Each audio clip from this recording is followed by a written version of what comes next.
நண்பர்களே, உண்மை வெளிப்படும் போது பொய்களின் பெரிய கட்டிடம் கூட சீட்டைக்கட்டு போல சரிந்துவிடும் என்று சொல்வார்கள். உலகின் பெரிய பொருளாதார வல்லுநர்களுக்கும் இதுதான் நடந்தது. அவர்கள் இந்தியாவின் பலத்தை குறைத்து மதிப்பிட முயன்றனர். IMF ஆகஸ்ட் இருந்தாலும் சரி, உலக வங்கி ஆகஸ்ட் இருந்தாலும் சரி, இந்த நிறுவனங்கள் தங்கள் அறிக்கைகளில் இந்தியா வளர்ச்சி நின்றுவிடும், இந்தியாவின் வெளிச்சம் மங்கிவிடும் என்று தொடர்ந்து எழுதிக் கொண்டிருந்தன. ஆனால் நண்பர்களே, இந்தியா அனைவரையும் தவறு என்று நிரூபித்த விதம் வரலாற்றில் பதிவு செய்யப்பட்டது மட்டுமல்லாமல் உலகின் அஸ்திவாரத்தையே அசைத்துவிட்டது. இன்று இந்தியா ஒரு நாடு மட்டுமல்ல, உலகின் பொருளாதார இயந்திரமாக மாறியுள்ளது. இந்த இயந்திரத்தின் கர்ஜனை சீனா மற்றும் அமெரிக்கா போன்ற பெரிய நாடுகளின் தூக்கத்தை கெடுத்துவிட்டது. ஒரு காலத்தில் செப்டம்பர் முதல் டிசம்பர் 2023 வரை இந்தியாவின் GDP வளர்ச்சி விகிதம் தொடர்ந்து குறைந்து வந்தது. 9.5% இலிருந்து 8.4% ஆகவும் பின்னர் 6.5% ஆகவும் குறைந்தது. விமர்சகர்கள் இதை இந்தியாவின் வீழ்ச்சியின் தொடக்கம் என்று கூறினர். இந்தியாவின் பெரிய பொருளாதார வல்லுநர்களான ரகுராம் ராஜன் மற்றும் அரவிந்த் சுப்பிரமணியன், இந்தியா இப்போது நிரந்தரமாக கட்டமைப்பு மந்த நிலையில் சிக்கியுள்ளது என்று கூறினர். அவர்கள் பார்வையில் இந்தியா இனி ஒருபோதும் ஓட முடியாத ஒரு நோயாளி குதிரை. நண்பர்களே, திரைப்படங்களில் நீங்கள் பார்த்திருப்பீர்கள், ஹீரோ பலவீனமானவன், தோற்றவன் என்று கருதப்படும் போதுதான் கதையின் உண்மையான திருப்பம் வரும். அதுதான் இந்தியாவுக்கு நடந்தது. உண்மையான விளையாட்டு இப்பதான் தொடங்கியது. ஆனால் இந்த கதையின் உண்மையான ரகசியத்தை நான் உங்களுக்கு சொல்வதற்கு முன் ஒன்று சொல்கிறேன். இந்தியாவின் இந்த நம்ப முடியாத பலத்தை பற்றி நீங்கள் தெரிந்து கொள்ள விரும்பினால் வீடியோவை இறுதி வரை பாருங்கள். மேலும் நீங்கள் இதுவரை சேனலை சப்ஸ்கிரைப் செய்யவில்லை என்றால் இப்போதே சப்ஸ்கிரைப் செய்யுங்கள். வீடியோவை லைக் செய்யுங்கள், ஷேர் செய்யுங்கள் மற்றும் கமெண்டில் இந்தியாவின் வெற்றி உறுதி என்று எழுதுங்கள். ஏனென்றால் இந்த கதை வெறும் புள்ளி விவரங்களை பற்றியது அல்ல, இது பெருமையின் கதை, தன்னம்பிக்கையின் கதை. ஒவ்வொரு இந்தியனும் இதை கேட்க வேண்டும். 2024 இன் ஆரம்ப மாதங்கள் இந்தியாவின் உண்மையான பலத்திற்கு சான்றாக அமைந்தன. ஜனவரி முதல் மார்ச் வரையிலான காலாண்டில் இந்தியாவின் GDP 7.4% வேகத்தில் உயர்ந்தது. இது ஒரு ஆரம்பம்தான். ஏப்ரல் முதல் ஜூன் வரையிலான காலாண்டில் இந்தியா 7.8% வேகமாக முன்னேறியது. இந்தியாவை குறைத்து மதிப்பிடுவது எவ்வளவு பெரிய தவறு என்பதை உலகம் திடீரென்று உணர்ந்தது. வருடாந்திர சராசரி கணக்கிடப்பட்ட போது அது 7.85% என்று தெரியவந்தது. இது கணிப்பை விட அதிகம் மட்டுமல்ல, உலகளாவிய வளர்ச்சியில் ஒரு புதிய சாதனை. அப்போதுதான் உலகத்தின் கண்கள் இந்தியாவின் மீது பதிந்தன. இந்த அற்புதம் எப்படி நடந்தது என்ற கேள்விகள் எழுந்தன. நண்பர்களே, இதுதான் இந்த கதையின் மிகவும் சுவாரஸ்யமான பகுதி. முதல் மற்றும் பெரிய பதில் நுகர்வு. ஆம், இந்தியாவின் மக்கள் மந்தநிலை செய்திகளை கேட்டு பயப்படவில்லை. அவர்கள் தைரியத்தை காண்பித்தது மட்டுமல்லாமல் அதிகமாக செலவு செய்தனர், சந்தைகளில் பணத்தை முதலீடு செய்தனர். புள்ளி விவரங்கள், தனிப்பட்ட இறுதி நுகர்வு 7.2% அதிகரித்ததாக கூறுகின்றன. அதாவது உண்மையான பலம் மக்கள். ஒரு சாதாரண மனிதன் செலவு செய்ய தொடங்கும் போது முழு அமைப்பிற்கும் ஒரு புதிய உயிர் கிடைக்கிறது. ஒரு ஏழை மனிதன் தனது மகளின் படிப்புக்காக தைரியமாக பணத்தை முதலீடு செய்தால் அதுவே ஒரு நாள் அவரது குடும்பத்தை வறுமையிலிருந்து வெளியே கொண்டு வர முடியும். இந்தியா அதையே செய்தது. மக்கள் தங்கள் எதிர்காலத்தில் நம்பிக்கை வைத்தனர். பொருளாதாரம் புதிய உயிரை பெற்றது. இரண்டாவது பெரிய காரணம் முதலீடு. மொத்த நிலையான மூலதன உருவாக்கம் 7.12% வரை அதிகரித்தது. இதன் பொருள் உள்நாட்டு மற்றும் வெளிநாட்டு முதலீட்டாளர்கள் இந்தியா எதிர்காலத்தில் மிகவும் பாதுகாப்பான இடம் என்று கருதினர். புதிய தொழிற்சாலைகள் திறக்கப்பட்டன, மெட்ரோ திட்டங்கள், நெடுஞ்சாலைகள் மற்றும் தொழில்துறை நடைபாதைகள் உருவாக்கப்பட்டன. இவை வெறும் புள்ளி விவரங்கள் அல்ல, லட்சக்கணக்கான வேலைகளுக்கான சான்றுகள். திரைப்படங்களில் வரும் அந்த வசனத்தை நினைவில் கொள்ளுங்கள், வேலை பேசும். இந்தியாவின் வேலை இப்போது உலகம் முழுவதும் பேசப்படுகிறது. ஆனால் நண்பர்களே, இந்தியாவின் மிகப்பெரிய மாஸ்டர் ஸ்ட்ரோக் அதன் ஏற்றுமதி கொள்கை. டொனால்ட் டிரம்ப் பதவிக்கு வந்தவுடன் இந்தியாவிலிருந்து வரும் பொருட்களுக்கு 50% வரை வரி விதிக்கப்படும் என்று மிரட்டினார். அனைவரும் இந்தியாவின் ஏற்றுமதி அழிந்துவிடும் என்று நினைத்தார்கள். அது நடந்தது. பொருட்கள் ஏற்றுமதி நிலையாக இருந்தது. பெரிய வளர்ச்சி எதுவும் இல்லை. விமர்சகர்கள் இதை இந்தியாவின் தோல்வி என்று கூறினர். ஆனால் உண்மையான வீரர் களத்தை மாற்றி விளையாடி வெற்றி பெறுபவர். இந்தியா சேவைகள் ஏற்றுமதிக்கு ஒரு ரகசிய திட்டத்தை உருவாக்கியது. டிஜிட்டல் சேவைகள், நிதி, தொழில்நுட்பம் மற்றும் மென்பொருள் துறைகளில் இந்தியா தனது முழு பலத்தையும் முதலீடு செய்தது. இதன் விளைவாக சேவைகள் ஏற்றுமதி 13% வேகத்தில் அதிகரித்தது. சிறிது நேரத்தில் இந்தியாவின் சேவைகள் ஏற்றுமதி பொருட்கள் ஏற்றுமதிக்கு சமமாக வந்து நின்றது. இது சீனாவுக்கு ஒரு நேரடி சவால். சீனா உலகின் தொழிற்சாலை, ஆனால் சேவைகள் மற்றும் தொழில்நுட்பத்தின் ராஜாவாக ஒருபோதும் மாற முடியவில்லை. எதிர்காலத்தின் உண்மையான பலம் இருக்கும் அந்த இடத்தை இந்தியா கைப்பற்றியது. வரலாறு சாட்சி. 2000களின் தசாப்தத்தில் இந்தியா முதலீடு செய்தது, ஆனால் யோசிக்காமல். வங்கிகள் கண்ணை மூடிக்கொண்டு கடன் கொடுத்தன. பெரிய தொழில் அதிபர்கள் கடன் வாங்கிவிட்டு ஓடிவிட்டனர். திட்டங்கள் முடிக்கப்படாமல் இருந்தன. வங்கிகளின் பணம் வீணானது. அந்த காலகட்டத்தின் வளர்ச்சி ஒரு குமிழி போல இருந்தது. அது வெடித்தது. ஆனால் இந்த முறை இந்தியா ஒரு பாடம் கற்றுக்கொண்டது. இன்றைய வளர்ச்சி நிலையானது, வலிமையானது மற்றும் குமிழியிலிருந்து வெகு தொலைவில் உள்ளது. வங்கிகள் சிந்தித்து முதலீடு செய்துள்ளன. இதனால்தான் இந்தியாவின் நடப்பு கணக்கு பற்றாக்குறை கிட்டத்தட்ட 0க்கு வந்துள்ளது.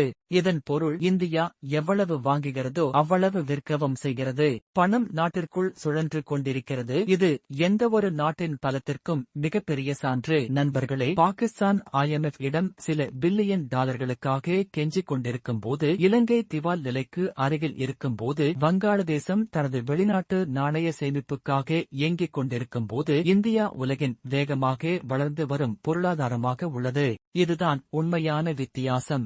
இந்தியாவின் மாதிரி முற்றிலும் தனித்துவமானது. இந்த மாதிரிதான் அதை ஒரு உலகளாவிய சக்தியாக மாற்றுகிறது. இப்போது இங்கு ஒரு கேள்வி எழுகிறது. அமெரிக்காவின் மிரட்டல்கள் இந்தியாவை தடுத்து நிறுத்துமா? பொருளாதார வல்லுநர்கள் கணக்கிட்டு அமெரிக்கா உண்மையில் 50% வரி விதித்தாலும் இந்தியாவின் GDP மீது அதன் தாக்கம் வெறும் 0.5% மட்டுமே இருக்கும் என்று கண்டறிந்தனர். அதாவது இப்போது இந்தியா அமெரிக்காவை சார்ந்திருக்கவில்லை.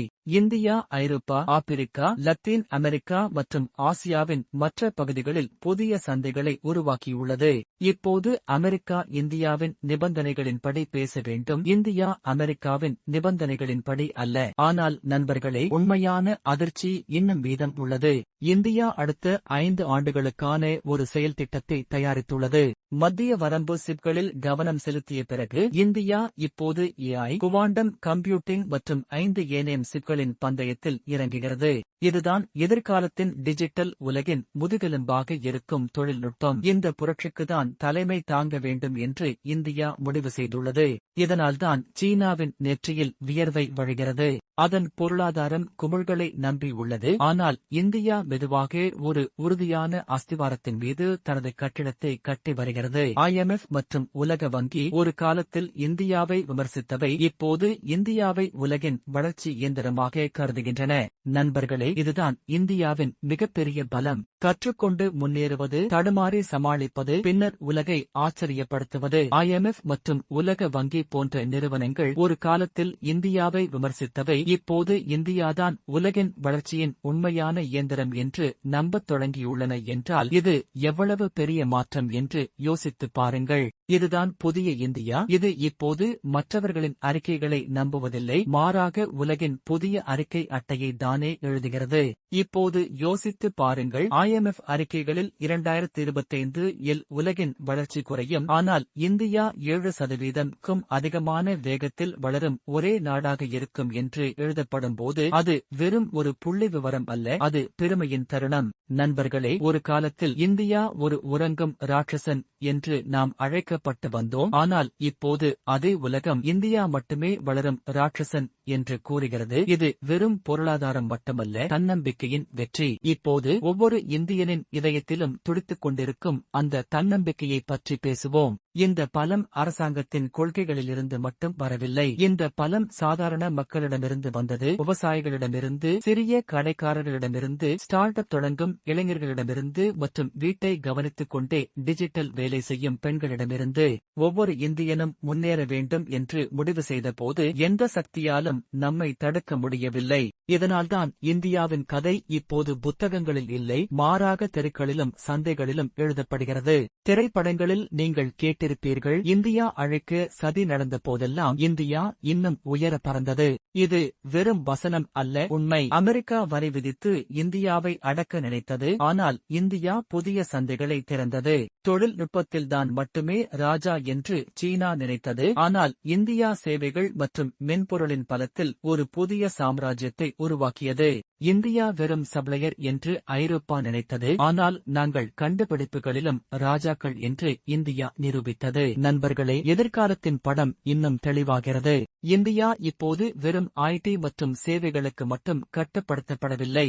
India AI, quantum computing, chip உற்பத்தி மற்றும் பசுமை ஆற்றலில் வேகமாக முன்னேறி வருகிறது.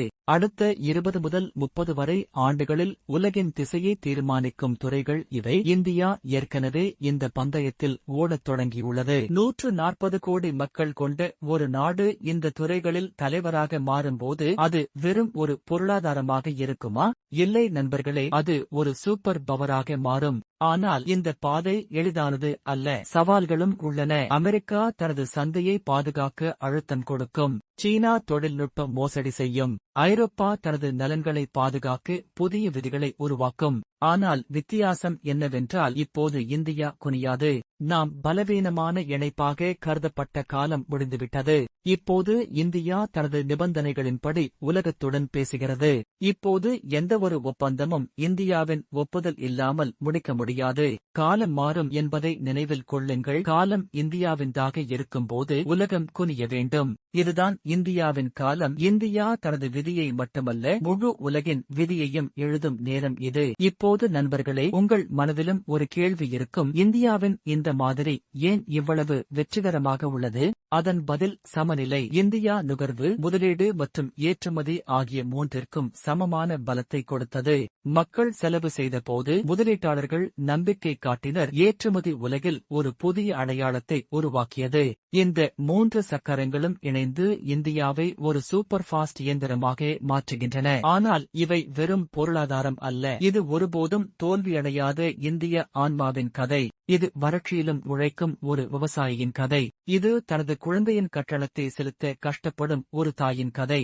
இது ஒரு ஸ்டார்ட் அப் தொடங்கும் ஒரு இளைஞனின் கதை. அவன் இந்திய மனம் யாருக்கும் குறைந்தது இல்லை என்று உலகிற்கு காட்டுகிறான். இதுதான் இந்தியாவின் உண்மையான பலம், மக்களின் பலம். இப்போது எதிர்காலத்தை நோக்கி வருவோம். இந்தியா வரும் தசாப்தங்கள் அதன் தொழில்நுட்பம் மற்றும் கண்டுபிடிப்புகளை அடிப்படையாக கொண்டவை என்பதை தெளிவுபடுத்தியுள்ளது.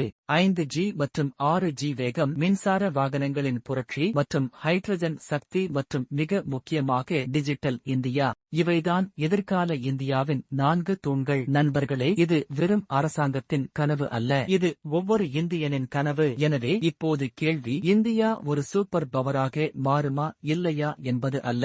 கேள்வி, இந்த இந்தியாவின் வேகத்தை உலகம் எவ்வளவு காலம் தடுக்க முடியும் என்பதுதான். உண்மை என்னவென்றால், எந்த சக்தியாலும் இப்போது இந்தியாவை தடுக்க முடியாது. எனவே இறுதியில் நான் உங்களிடம் சொல்வது என்னவென்றால், இந்த கதையை கேட்டு உங்கள் மனம் பெருமையால் உயர்ந்திருந்தால், இந்த புதிய இந்தியா உண்மையிலேயே வெல்ல முடியாதது மற்றும் தன்னிறைவு பெற்றது என்று நீங்கள் நினைத்தால், இப்போதே வீடியோவை லைக் செய்யுங்கள், ஷேர் செய்யுங்கள் மற்றும் சேனலை சப்ஸ்கிரைப் செய்து இந்தியாவின் வெற்றி உறுதி என்று கமெண்டில் எழுதுங்கள். ஏனென்றால் நண்பர்களே, உண்மையான பலம் வெறும் ஜிடிபி புள்ளிவிவரங்களில் இல்லை, நாம் அனைவரும் சேர்ந்து எழுப்பும் அந்த குரலில் உள்ளது.